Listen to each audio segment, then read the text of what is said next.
Jadi baik, selamat sore Ibu. Perkenalkan nama saya Alvin Malika. Saya dari kelas 6B. Ini merupakan video pembelajaran UTS BK Keluarga. Nah, di sini saya akan membahas tentang cinta dalam pernikahan. Yang pertama itu pengertiannya itu, dan menurut Fromm 1965-nya, cinta merupakan suatu kegiatan aktif untuk memberi bukan menerima, dengan orientasi produktif. Seseorang yang memberi bukan kehilangan sesuatu atau melakukan suatu pengorbanan tertentu. Nah, itu menurut pendapat Fromm bahwa cinta merupakan suatu kegiatan untuk memberi bukan menerima.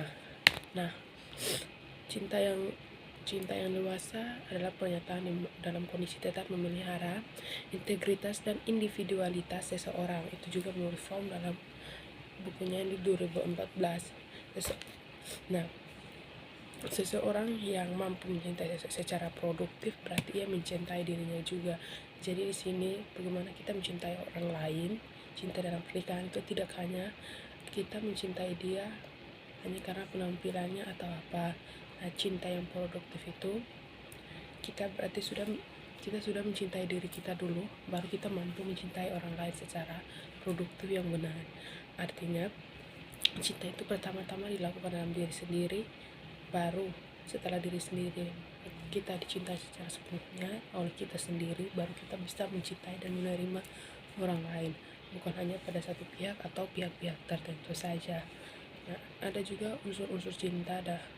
Menurut Fromm, unsur cinta di dalam cinta itu sendiri, menurut Fromm 2014, dalam bukunya yang berjudul The Art of Loving, terdapat 4 unsur yang penting untuk diperhatikan dalam mengimani cinta itu sendiri, yaitu yang pertama ada kepedulian, yang kedua ada tanggung jawab, yang ketiga ada rasa hormat, dan yang keempat ada pengetahuan. Nah, kepedulian dalam buku Fromm ini menuliskan bahwa cinta itu mengandung perhatian pada kehidupan dan pertumbuhan dari apa yang kita cintai. Misalnya, seorang ibu yang mengaku mencintai kebun sayurnya tentu akan memperhatikan pertumbuhan dan kelangsungan hidup setiap sayur yang ada di kebunnya.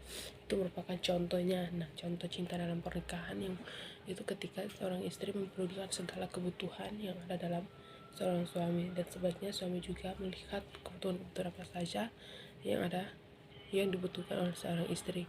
Yang kedua ada tanggung jawab. Hal ini merupakan suatu tindakan yang sukarela. Rasa tanggung jawab muncul karena adanya kepedulian akan hal yang dicintai. Yang ketiga itu ada rasa hormat. Rasa hormat merupakan kemampuan untuk melihat seseorang sebagaimana adanya, serta menyadari bahwa setiap orang merupakan individu yang unik. Nah, rasa hormat itu unsur ini berarti juga memiliki kepedulian bahwa orang lain perlu tumbuh dan berkembang sebagai pribadi demi dirinya dan caranya sendiri. Kita tidak menuntut apa yang menjadi keinginan dia untuk berubah, tapi kita membiarkan dia dengan rasa hormat itu. Yang kedua itu ada pengetahuan manusia merupakan suatu misteri. Sebagaimana caranya kita mencari tahu tentang manusia. Sebenarnya kita mencari tahu tentang manusia, kita tidak akan pernah mengetahui secara pasti. Hal yang dapat dilakukan adalah dengan tindakan mencintai.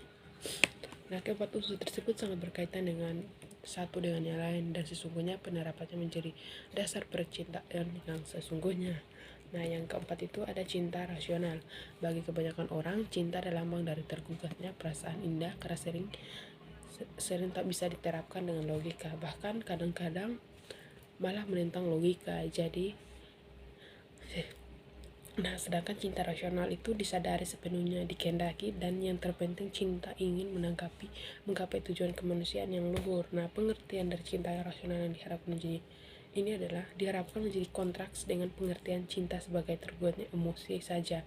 Cinta emosional. Selama cinta diartikan sebagai perasaan saja, biasanya kita cenderung untuk menekan dan mempertahankan sebagai pengalaman yang sangat pribadi.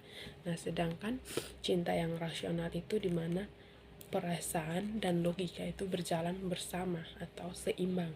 Tidak ada yang namanya cinta di atas atau perasaan dan logikanya di bawah, tidak. Tapi kalau cinta yang rasional itu berjalan secara bersama, itu yang dimaksud dengan cinta rasional, atau dibilang ini jalan satu arah. Nah, keuntungan dari cinta yang rasional ini, yang pertama, minimalkan konflik. Dengan mengambil keputusan berdasarkan logika, kita dapat menghindari konflik yang tidak perlu ada dalam hubungan. Yang kedua, menghargai diri sendiri. Cinta yang rasional itu memungkinkan kita untuk menjaga kesehatan emosional dan memastikan bahwa kita tidak mengorbankan diri kita sendiri dalam hubungan. Dan yang ketiga itu bertumbuh bersama. Dengan menggunakan logika, kita dapat berkomitmen untuk saling mendukung dan tumbuh bersama dalam hubungan jangka panjang. Nah, yang kedua nih ada tips untuk menciptakan cinta yang rasional. Pertama, komunikasi yang jelas. Penting untuk berkomunikasi dengan jujur dan terbuka, tentu tentang harapan, kebutuhan dan perasaan kita dalam hubungan. Yang kedua, menghargai perbedaan. Cinta yang rasional menghargai perbedaan pendapat dan mencari solusi yang saling menguntungkan bagi kedua belah pihak. Yang ketiga, mengambil waktu untuk refleksi. Dalam menghadapi masalah atau keputusan, penting untuk mengambil waktu untuk merenung dan menggunakan logika sebagai untuk mengambil keputusan. Nah, dari sini saja kita sudah melihat bahwa perbedaan cinta rasional dengan cinta yang biasa atau cinta yang hanya karena perasaan. Nah, cinta rasional dalam pernikahan itu sangat penting karena cinta rasional itu akan menunjang bagaimana miskomunikasi kita bertumbuh dalam hubungan pernikahan itu sangat baik, dikarenakan cinta yang rasional itu bukan hanya terbawa dengan perasaannya saja, tetapi logikanya juga jalan. Jadi dalam hubungan kekeluargaan itu bisa terjalin dengan rukun dan ramah. Nah, cinta yang rasional itu melibatkan pertimbangan rasional dalam memilih pasangan dan membangun hubungan itu yang sehat. Sekian dari saya, sampai jumpa di video selanjutnya.